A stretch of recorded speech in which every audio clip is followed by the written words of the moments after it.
Welcome to World Affairs Today, brought to you by the World Affairs Council, Washington, D.C., a leading forum for global education and international affairs.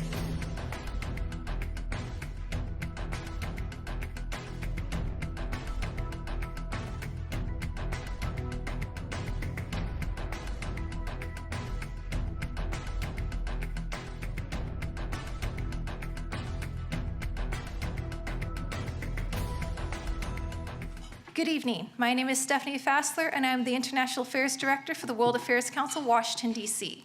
On behalf of the Council, I welcome you to this Ambassador Series program. Many thanks to our strategic partners, the Ronald Reagan Building and International Trade Center, for their wonderful hospitality in providing us with this beautiful venue to host our public events. These are filmed for nationwide broadcast on our television show, World Affairs Today, which airs at 3 p.m. on Sunday afternoons on MHC Worldview and MHC Network's national channel. They will also be available globally on our YouTube channel after broadcast. Today's event will focus on Pakistan, its relations with the United States, and the roles it plays as a regional power. In May 2015, following Prime Minister Sharif's visit to Washington, the U.S. and Pakistan established a joint action plan to expand bilateral trade and investment over 5 years. The United States is Pakistan's largest bilateral trading partner, with almost $4 billion in goods being exported to the United States.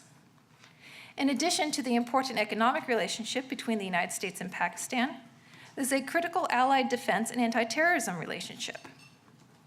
Pakistan has captured more than 600 members of Al-Qaeda, the Taliban, and ISIS.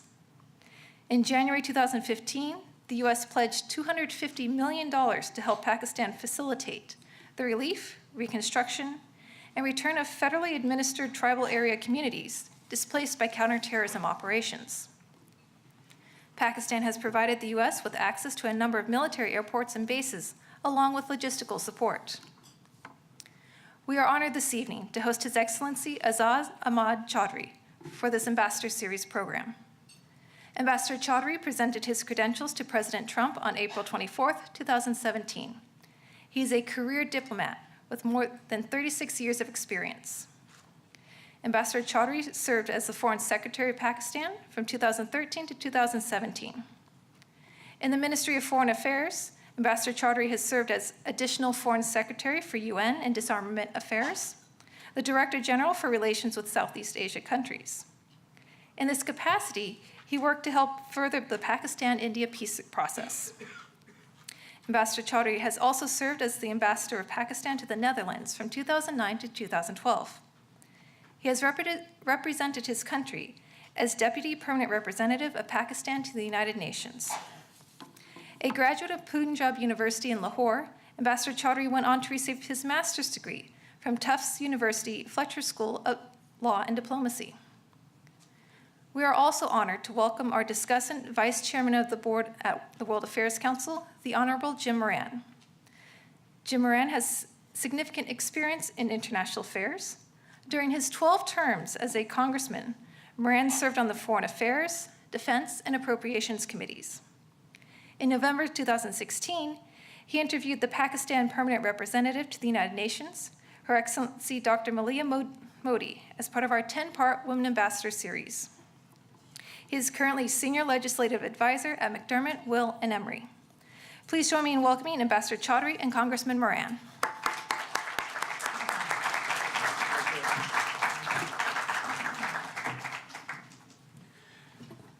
Thank you. My first word must be that of gratitude to World Affairs Council. This is the second time I'm coming to this council, and I've also addressed the World Affairs Council in Los Angeles last week when I was in California. And I must also thank you all for sparing your evening and for this talk and for the interactive session that I'm looking forward to. And thank you also, Congressman Jim Moran, for being with us this evening. It's a great honor for me to spend a few minutes with you during the question and answer sessions and to conduct this talk. Let me start with expressing my deep a sense of pleasure that I have been chosen by the government of Pakistan to represent my country in the United States. This is sort of my fourth time here. I did my master's from Tufts and then came back to serve in this embassy for a year before I went out to New York, where I stayed for a good 6 years. And I'm very happy that I was coming to this place as ambassador, a place that has earned a deep esteem and respect in my heart for the values that this society, this nation represents, for the resilience that the people of the United States have, for the leadership that the people of the United States have shown for the last several decades, if not more. So I'm very, very pleased that I am here deepening ties with this country. For us, our relations with the United States are extremely important. And there's a lot that is happening in our part of the world. I'm sure you are following on the screens. But let me first tell you that when I came here and I went around, and I have spoken to a few think tanks, I've been to academia, I've been interacted with the media, I've met the people in the administration, and I've also interacted with legislators on the Hill and off the Hill. And my impressions are that the perceptions that have come to hold in the United States about Pakistan are clearly lagging behind the reality of today's Pakistan. The reality of today's Pakistan, ladies and gentlemen, is changing at a rapid pace. Actually, it is changing by the month. And in the last couple of years, let me highlight two particular domains. In the security domain, things have changed in Pakistan for the better at an enormously rapid pace. There was a time that the people of Pakistan were wondering whose war is it that we are fighting. You all are aware, I don't have to go back in history, what had happened after the Soviet invasion of Afghanistan. A whole jihad culture came up, and once the Soviets went out and the Americans went back, all these militant elements, they stayed on. And after the 9/11, when Tora Bora was born, most of them crossed the border onto the tribal areas of Pakistan, straddling between Pakistan and Afghanistan. So that was where the problem became ours. Even then, it would have been not exactly our war, but when Pakistan decided to join with the international community, it became our war because we became a legitimate target for all these militants. And since then, we were grappling with this. It was only 3 years to 4 years ago, in June of 2013, when the present government took over, that a serious attempt was made to build a national consensus, a nationwide consensus, that terrorism in any form, in any manifestation, and violence of any kind is not acceptable. And there was a series of political conferences that were arranged to build that consensus. And once we had that consensus, why it was important was because the narrative until then was quite weird, but it was prevailing. The narrative until then was that, look, Afghanistan is under occupation, and to resist occupiers, resistance is not only justified, but you should support us. They even called it as a holy duty, called jihad. But it was certainly a flawed interpretation of jihad, and it had to be exposed. When you kill innocent people on the streets and in the schools and the mosques, then that is no holy duty. So, but it had to come out of the political spectrum of the country. So that's what happened between June of 2013 and June 2014, when there was a full consensus. And the proof of that consensus having been achieved solidly was when the armed forces moved into the tribal areas in the June of 2014 to liberate that area from these militants who had infested themselves and enriched themselves in that area, we saw that there was not a single voice even from the far right of the political fringes opposing that military action. So there was a smooth sail. The whole North Waziristan, which was the hotbed of these militants, was cleared. Of course, it came at a cost. Huge human cost. 7,000 officers and soldiers laid down their lives, but they were convinced that their sacrifice is worth its while, because we had to resist and defeat these terrorists. So that's what happened. Now, this tribal area that straddles between Pakistan and Afghanistan, this tribal area, if you recall, this was an area that historically has been an area that didn't see any kind of governance. This was deliberately left in the 18th, 19th, and even part of the 20th century as a sort of buffer zone between the Russian Empire then and the British India then. So here you are. We have now every inch of that territory under the control of the state. That's no mean achievement, because in a way, history is being rewritten. 90 to 95% of the people who had been displaced by Taliban and the militants and the Al-Qaeda operatives have now come back. And all these militants are on the run. They have either been eliminated or they're on the run. And now these people are busy building their schools and roads, and some of the roads, I wish I could show you some slides, maybe next time I would. Some of the roads, some of the infrastructure that has been built, matches any settled area. And a political package is now being has been introduced actually, which will give the people of this area the same kind of political governance that is available to the rest of the country. So that is a history rewritten, and we are very proud of that, because we are very happy with that. Then some of them went into the urban centers of Pakistan, some went across the border towards Afghanistan, and those who went into the urban centers and hid themselves behind the civilian population, another operation has now been launched, which is called Raddul Fasad, which is to clear up these urban centers from these militants. And there too, because of that consensus that we had achieved, the nationwide consensus, the progress is remarkable. And the effect can be seen from the statistics that we used to have 150 average terrorist incidents per month, and now you don't have them on the fingers of a single hand. So we are quite comfortable with that. We are very happy with that. And that has now led to sort of even better conditions, better law and order, and a salutary effect on the economic situation of the country. There also, we can now clearly see that economy is growing. We had 4.7% growth rate. IMF and World Bank have upgraded it to about 5% now this year. Our fiscal deficits are down from 8% somewhere 3-4 years ago to around 4% now.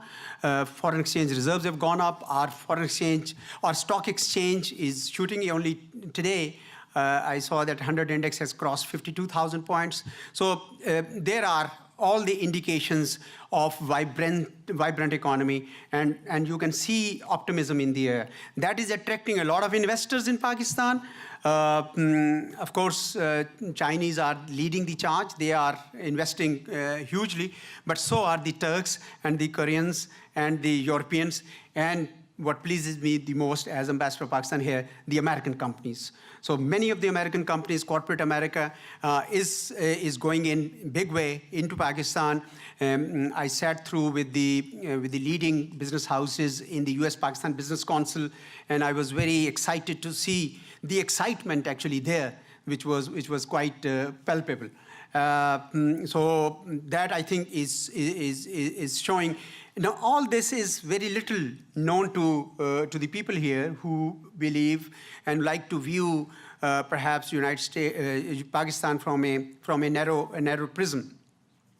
But we also recognize that all these gains are or could be tentative. Could be tentative because of the situation in Afghanistan. Afghanistan is next door. So our gains could be at risk if Afghanistan does not stabilize. Unfortunately, the situation in Afghanistan is deteriorating. And what we have seen, that every time Afghanistan is unstable, the instability flows into Pakistan. And that's the reason why we are worried, and we need Afghanistan to be stable.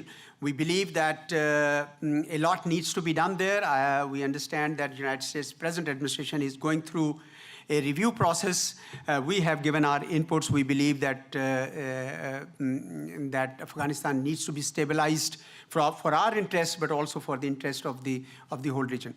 A few words about the new U.S. administration. We are engaged with the new U.S. administration. We believe that there is business to be done by Pakistan and the United States. We see a very clear agenda set out. We see that first and foremost perhaps would be to stabilize Afghanistan. And we can see that while we want to see Afghanistan stable for our own national interest, of course, for the people of Afghanistan too, they need a break. But for us also, we need that because we don't want to put at risk our own successes against terrorism and in the economic domain. So we want to see Afghanistan stabilize, and we believe the United States also wants to see Afghanistan stabilize. We believe that the United States for the last 15 to 16 years has invested hugely economically and also militarily, and would probably want to see a logical end to this process. So we see a commonality of interest between Pakistan and the United States to work together to stabilize Afghanistan. Another reason why we need to still continue working together is that in our neighborhood, the forces of terrorism are still not gone. And some of the Daesh elements are now taking roots in Afghanistan, which is also another source of worry. And we believe that there's work to be done. And thirdly, it's mainly in the economic domain that we see greater prospects for Pakistan and the United States to work in. As I indicated to you, apart from huge investment opportunities that are now unleashed by a number of mega projects in Pakistan. I'm glad that many of the US companies are going there. Like General Electric has just won, beating many companies, a project to generate 3,600 megawatt of electricity using gas. Likewise, ExxonMobil has entered into a consortium with Total of France and Mitsubishi of Japan, and also Qatar Petroleum to bring LNG to Pakistan and gasify it and pump it into our system. So that's like $700 to $800 million of investment. Procter & Gamble is doing good. The other day, another large company, Black & Veatch, was with me, and they are thinking of going to Pakistan. So there are a large number of companies there that are now can see the opportunities that are coming up in Pakistan, and it's not that I am making those claims. PricewaterhouseCoopers 3 months ago had come up with a report predicting that Pakistan would join the top 20 economies by 2030. And Goldman Sachs says that it could happen as early as 2025. Similarly, the credit ratings have gone from negative to stable to positive. Most of the forecasts are looking good, and we are quite excited about it. We hope that this would form a durable basis for Pakistan and the United States to continue to work together. I would like to actually pause here and spare more time for question and answers, because I know there are a number of areas I could touch, but I would leave it to the questions because that's where my learning will be more, and hopefully your gain would be more too. So thank you so much for your attention, ladies and gentlemen. Thank you, Ambassador.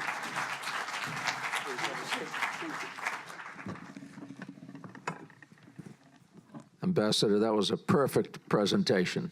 That's just exactly what an ambassador is appointed to do, to represent their country in the most positive light, to know facts, to be serious, but also to be embracing of the host country. And we are absolutely delighted to have you appointed as ambassador.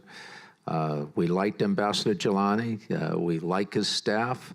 So I was just talking with the DCM, who's a friend, and your political minister, and you're very well represented, frankly, in Washington, and will continue to be. The first contact between Prime Minister Nawaz Sharif and President Trump seemed to go well. Let me just report on some of the conversation. President Trump told Prime Minister Sharif that you have a very good reputation, you are a terrific guy, you are doing amazing work, which is visible in every way. I am looking forward to seeing you soon. As I am talking to you, Prime Minister, I feel I am talking to a person I have known for a long time. Your country is amazing, with tremendous opportunities. Pakistanis are one of the most intelligent people on the planet. I am ready and willing to play any role that you want me to play to address and find solutions to the outstanding problems. It will be an honor, and I will personally do it. Feel free to call me anytime. On being invited to visit Pakistan by the Prime Minister, Mr. Trump said that he would love to come to a fantastic country, a fantastic place of fantastic people. Please convey to the Pakistani people that they are amazing and that all Pakistanis I have known are exceptional people, said Mr. Donald Trump, President Trump. So that seemed to be a fairly positive interaction to kick off the relationship. I don't know if he has said that to other presidents. Sometimes he does seem to exaggerate, but this was certainly a very positive introduction. But now we have to get beyond that, and there are clearly some issues. This is not the worst of times, but neither is it the best of times. The relationship between the United States and Pakistan has gone up and down and up and down and around, and I think we would like to start off this conversation, Mr. Ambassador, with some insight from you on what you consider to be your highest priorities in terms of stabilizing our relationship, making it closer, making it more predictive, but most importantly, productive, because Pakistan matters. So, Mr. Ambassador. Thank you. Thank you very much. Let me state at the outset that for Pakistan, principles are important. And we respect the choice of the people of the United States, and whoever is elected, we deal with them with full respect and in all earnestness. That's how diplomatic norms require us to do. And we have established our initial contacts with this administration. We have received positive vibes. There is a willingness to work together, and we are ready to work together. The National Security Advisor, of course, you refer to this telephone call, but after that, National Security Advisor has visited Pakistan. Our finance minister was here 2 weeks ago, has also met him. I have personally also had a meeting with him. And we think that there are areas on which we can work together. You did mention that that the relationship has seen ups and downs. That is true. But that is true for every relationship. But in our view, the ups have been for far longer period, for sustained periods. We've also seen that whenever these two countries worked together, we benefited both. And whenever we did not, we did not. And therefore, I think there is every reason for us to expect that the relationship will continue to yield benefits for both countries if we worked together. The view that Pakistan holds of the relationship is that it should be a broad-based relationship. It should not be a transactional relationship. We think that we go back in time. It's been 7 decades long relationship. And for much of those period, United States was looked upon as a global leader, which it is, but as a global leader that is friendly for Pakistan. And therefore, we believe that our friendship and our relationship with your country matters to us. It is still the largest or the most popular destination for Pakistani students. It is still home to over 50,000 Pakistani physicians who come and work in the United States. It is still the largest trading partner for Pakistan. It is still home to considerable IT interactions given the youth bulge in Pakistan. Of course, besides that, we have defense relations and economic relations and so on and so forth. So I think there's every reason. And above all, our biggest resource for both countries is the Pakistani-American diaspora, 1 million plus. They are the solid bridge between Pakistan and the United States. There are so many of them also here who are high achievers, who have contributed to the development of this country and have cemented ties of their country, of their heritage, with the country of their own choice. And I'm very, very happy that that Pakistani-American community has really brought in laurels for our country. So there are solid reasons why I believe that the relationship should remain broad-based. I also believe that even if you take government of Pakistan on one side and government of the United States on another side, the cooperation between the two peoples will still continue in many, many facets, from education to health to IT to commerce and trade. So there is every reason for the two governments to take lead in that and build that solid relationship which the people of the two countries do expect. So that's our expectation, and that's what we are trying to communicate to them. Of course, security is important. We are ready to work with the United States to remove all these misunderstandings that have crept in about Pakistan. And there are perfect answers we have, and we, once the questions come, I'll probably answer them.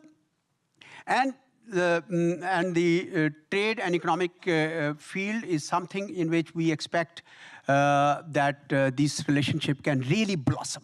Yes. You mentioned that in your presentation. That was a superb answer. Thank you, Mr. Ambassador.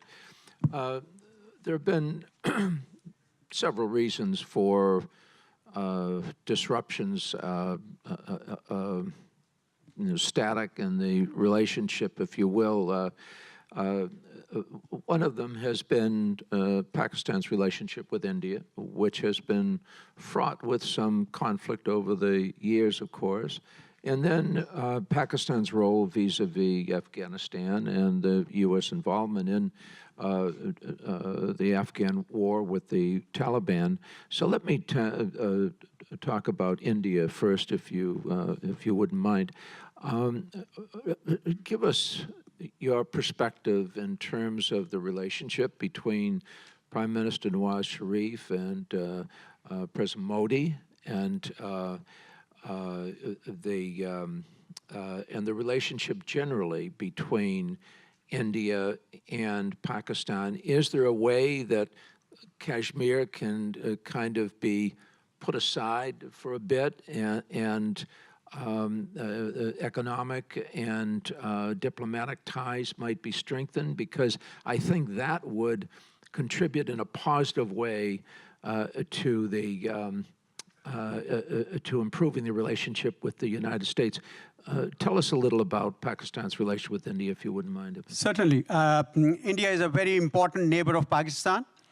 And we would like to see a good neighborly, friendly, cooperative relationship with that neighbor. The present government is particularly keen to establish what it calls peaceful neighborhood. It needs peace because it wants to create that space that it requires to fulfill its economic agenda. For that, peace with India is of utmost importance. So much so that the ruling party has put it in its own manifesto on the basis of which it fought and contested 2013 elections, that it would like to have good relations with India. So such is the importance. And when Prime Minister Modi was inaugurated, the Prime Minister of Pakistan was invited and he accepted the invitation, he was there. And ever since, they have had some contacts here and there.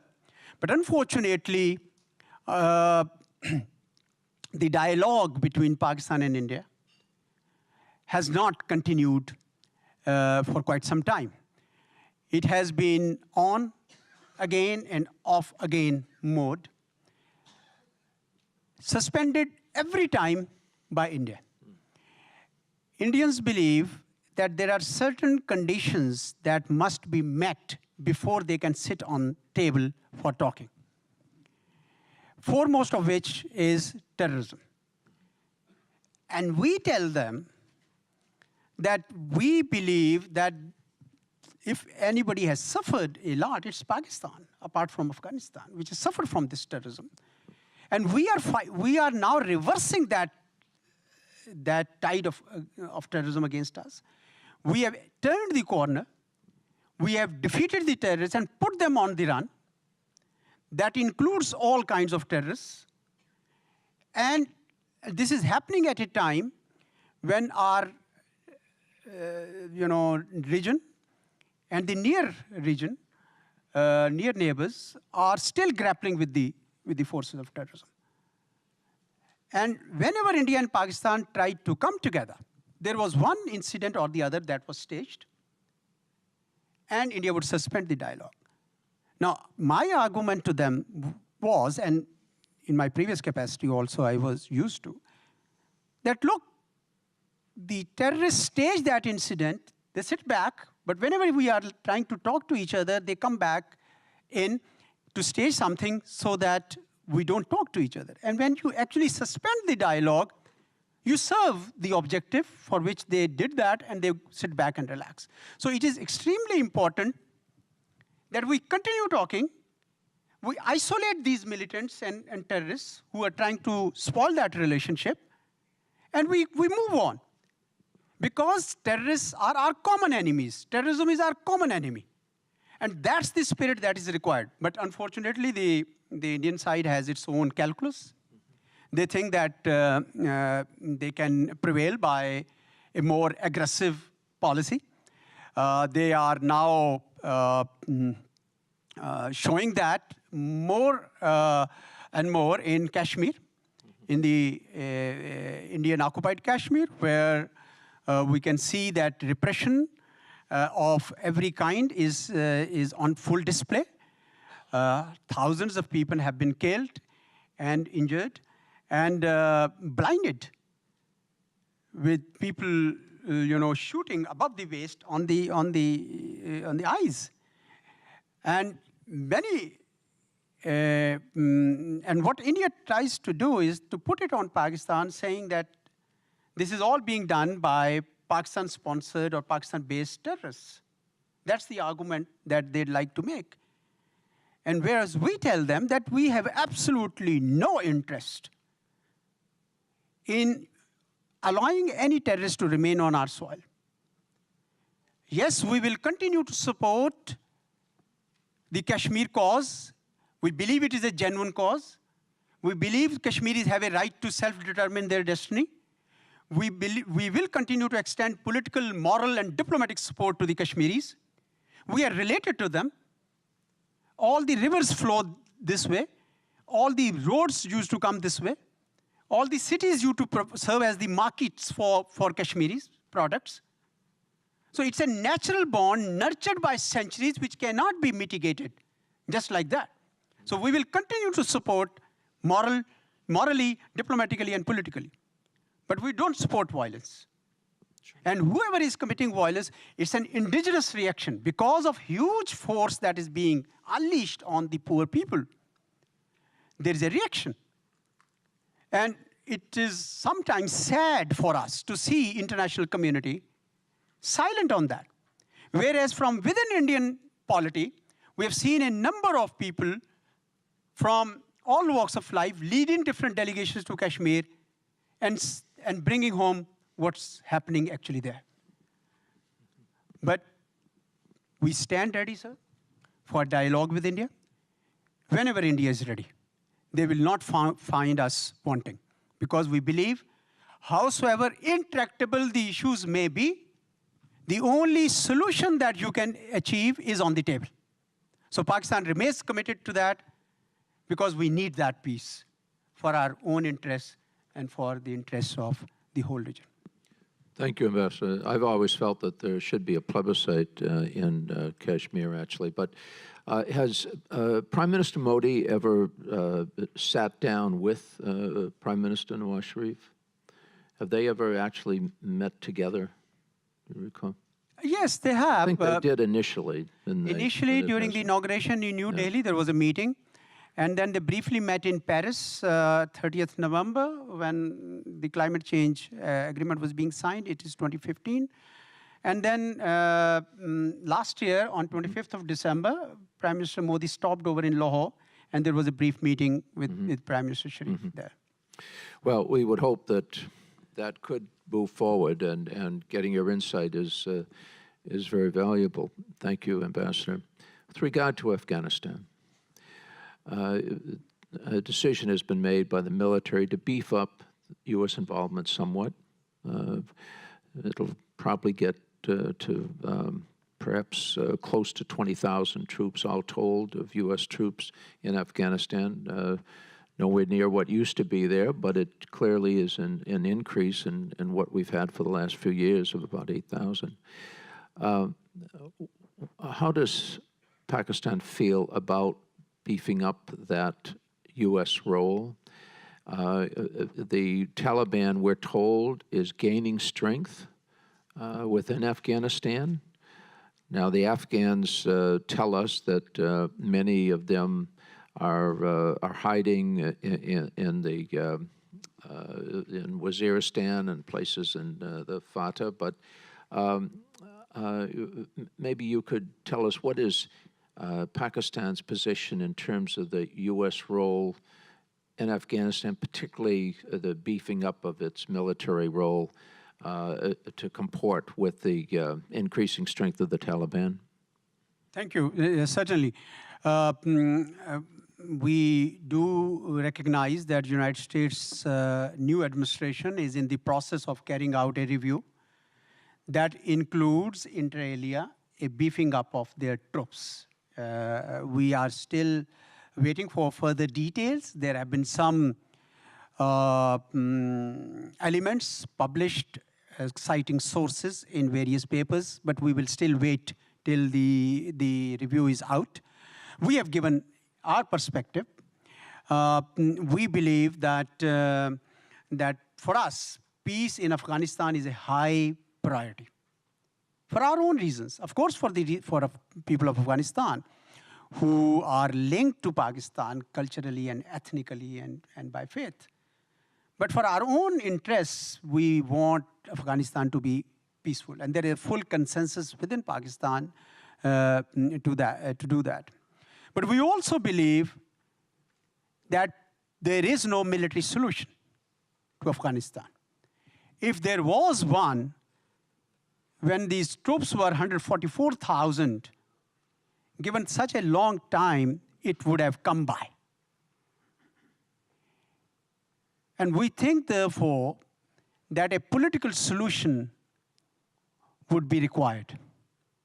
A political strategy is required, of which use of military force or kinetics or persuasion or pressures could be part of that. But political objective has to be an Afghanistan which is reconciled, which is at peace with itself, where various factions are able to live in a spirit of tolerance and harmony and giving due space to each other. How do we achieve that? Pakistan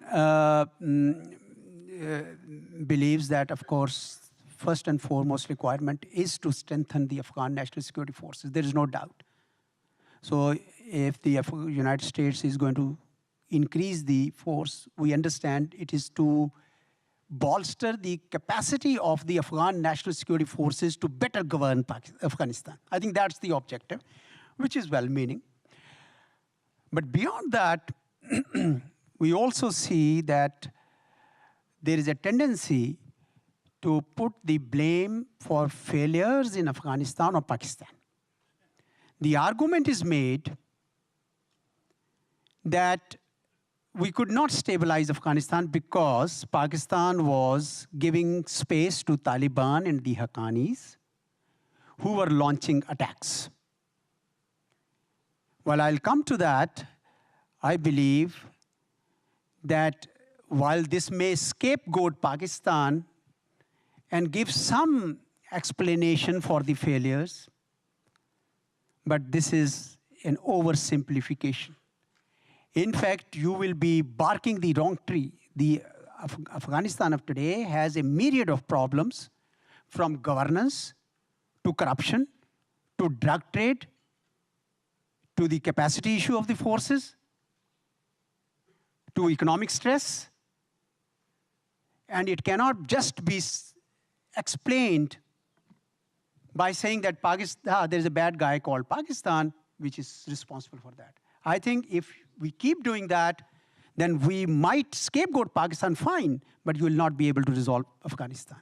For Afghanistan, a comprehensive approach is required. As far as our role is concerned, we have made it very clear that Taliban are no friend of Pakistan or the Haqqanis. They are not our proxies. Our message to them is getting starker and sterner, that shun violence and join the political peace process.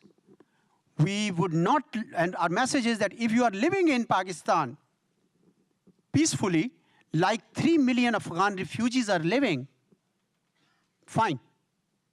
But if you plan any violence on the soil of Pakistan for committing it in Afghanistan, it's not acceptable. And we are squeezing space. Most of them are runaway. They're into Afghanistan. That has given a fillip to the insurgency, but we were constantly saying that while we are doing that, all these people, there should be a better coordination for a hammer and anvil kind of situation so that those who are running from here are tackled there. So our approach is no military solution. 2, a political strategy is required. 3, a genuine effort for reconciliation be made between the Taliban and the Afghan government, a genuine effort. Unambiguous messages from the Afghan government to convince Taliban that they will be better off on the table than in the battlefield.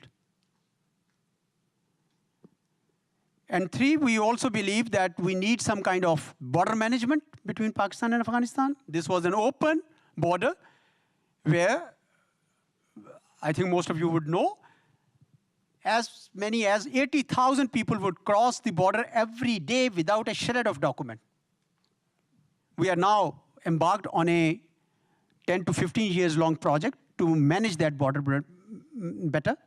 It doesn't mean stopping the bona fide travelers. People should only come with passports and visas. And Afghanistan complains that there are bad guys going from Pakistan and committing violence in Afghanistan and coming back. And Pakistan complains that there are bad guys like TTP, which has staged some of the spectacular terrorist attacks in Pakistan, including the December 2014 attack on school children, killing them mercilessly, 137 of them, and going back into Afghanistan. So what's the solution? The solution is that we better manage the border so that we interdict cross-border movement of these terrorists. We also believe that the Afghan refugees should also go back, but in honor and in dignity. We will not push them. It has to be gradual, but a solution must, 37 years, 3 million refugees, long time. Huge economic burden, but we braved it very well. We were hospitable. We still want to remain hospitable, but we think a solution ought to be found of that. And above all, a better relationship between Pakistan and Afghanistan governments. We believe that we need better coordination. And that's why we took an initiative. We met them in London, and now the army leadership, our parliamentary leadership have gone to Afghanistan. Some kind of dialogue has started. We need that. We need that because we believe that we are up against a common enemy. Blame game will not help anybody. So that comprehensive approach, the elements of which I have just spelled out, is what is required. Of course, we'll respect what the United States has in store. They are preparing a review, and we'll like to work with them. But this is what we want, and this is what we propose. We think that this approach is better than a pure military approach. So you strongly recommend that President Ashraf Ghani bring in the Taliban to some extent, at least for peace talks, if not some role in the government, perhaps some greater sovereignty in Pashtun area of Afghanistan, perhaps. I'd love to ask you about how you feel about Hekmatyar being part of the government and so on, but I'm not going to go there because I want to leave some opportunity for questions from the audience. So I'll only ask one other topic. And that's China. So in the New York Times Sunday paper on the front page, it talked about this this belt and spokes, the roads that China is building all over Asia. It's creating almost a hegemonic presence in Asia. The Trans-Pacific Partnership trade deal was supposed to address that, but of course that's been rejected now. I think that's unfortunate, but China is planning on investing trillions of dollars actually in developing the economy of all of its Asian and even some Middle Eastern neighbors. We noticed it's planning to invest about $100 billion in India. But let me ask specifically about Pakistan. $46 billion, we understand. Much of it for the electrification system, $1 billion to make deeper and more accessible the port at Gadwar, and I guess I understand it's a deep, warm water port that would serve China's interests, but also Pakistan's interests. So China is investing a lot of money in Pakistan and the surrounding area. Maybe you could give us your view on China's role within the broader Asian community. Certainly. How did it start? I'm referring to the China-Pakistan Economic Corridor that you mentioned. In 2013, when President Xi took over in China, while Prime Minister Sharif came to power by elections held in May 2013, and the direction that the then which is the present Chinese government, but at that time took was that they had been having an export-led growth for decades, actually. Bulk of the development was concentrated in eastern China, and western China was neglected. So the government of President Xi announced that they would be now focusing on developing western China, and they would also be focusing on mobilizing domestic consumers markets. But the western China was 5,000 kilometers from eastern China to avail of the ports, which would then go around the Indian Ocean, first the South China Sea, they go down through the New Zealand and Indonesia, and then come to India for about 8,000 kilometers. And here you are, if you go down from Kashgar straight down, you get into the warm waters with only 2,000 kilometers. It made perfect sense for them. For this government, which was also had come up with a high priority to economic agenda, they saw an opportunity in that. So an agreement was made between the two governments.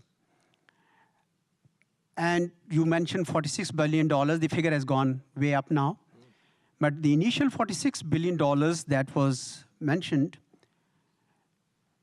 $34 billion out of that is for the private sector projects with state-owned enterprises from China entering into joint ventures with Pakistani companies and producing, as you rightly mentioned, 80% of that is focused on producing electricity because we were running severe energy shortages.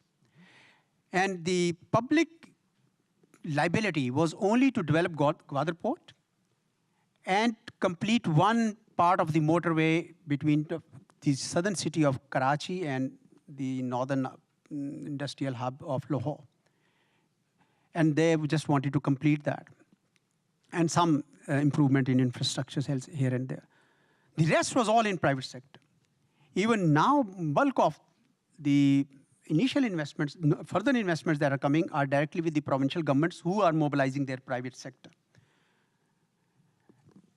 While all that was happening, and there was also huge investments coming in from Turkey and other countries, the government of Prime Minister Nawaz Sharif is of the view that while we have good relations with China, we need equally strong relations with the United States. So that was the mandate given to me when I was chosen to be sent here, in very clear words, that our relations with China and our relations with the United States are not a zero-sum game. We go back in time with both countries, and we want the United States to stay engaged with Pakistan in a broad-based, mutually beneficial relationship, based on, of course, mutual respect of each other's values and priorities, and with a desire to work together. Very good, Ambassador Will. Thank you for your strength and articulation and command of the issues.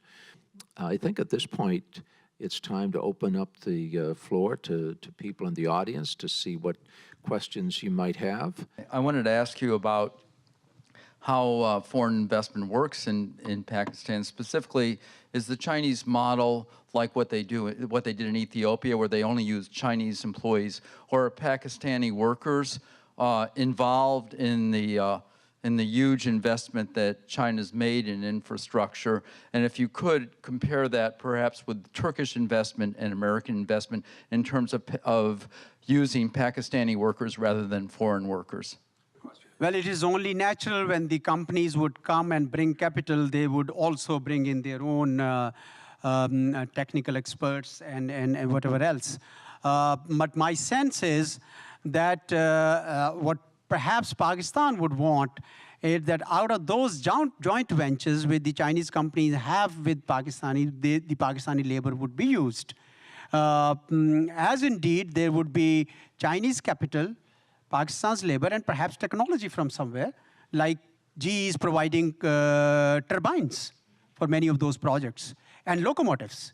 So I think there is a reason to expect that it should be more broad-based, and Pakistani manpower should also be incorporated.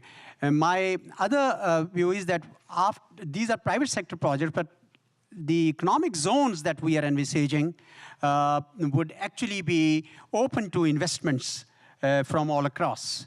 And there should be a good, happy mix of investments in Pakistan. Along with that, the human resource requirements of those projects. My name is Surya Jandiala. I'm from India. First, I would like to confess that the Pakistani diplomats are a lot more classier than our Indian diplomats. Yeah, my question is, why is Pakistan continuously provoking the Indian military and the government, keeping in mind India has a popular Hindu majority government and a military that has become ruthless the last couple of decades? Well, thank you for the compliment, but I think in the field of diplomacy, I think South Asia has lot to do more. It's a question of producing results. both Pakistani diplomats and Indian diplomats have a responsibility to contribute to bringing peace in our region. That's what we expect we all to do. Pakistan would like good relations with India. We recognize that there is a government there. It has its own calculus, its own agenda. But we believe that the interests, long-term interests of India are also in having a peaceful region. We do not think that India gains by keeping the region on the boil. We believe that being a bigger country, India also has a responsibility to play a role, a leadership role in bringing peace in our region. Pakistan, being a relatively smaller country, but not a small country, but relatively small relative to India, has a genuine interest that we want to establish peace with India. We will benefit a lot if that relationship is peaceful. But Pakistan also does not accept hegemony, because we have seen that hegemonic relationships don't last long. We want a relationship with India based on mutuality of respect and mutuality of benefit. And we hope that that day would come soon when we both can achieve that objective. Definitely, Ambassador, thank you very much. Thank you for joining us for World Affairs Today, a production of the World Affairs Council, Washington, D.C.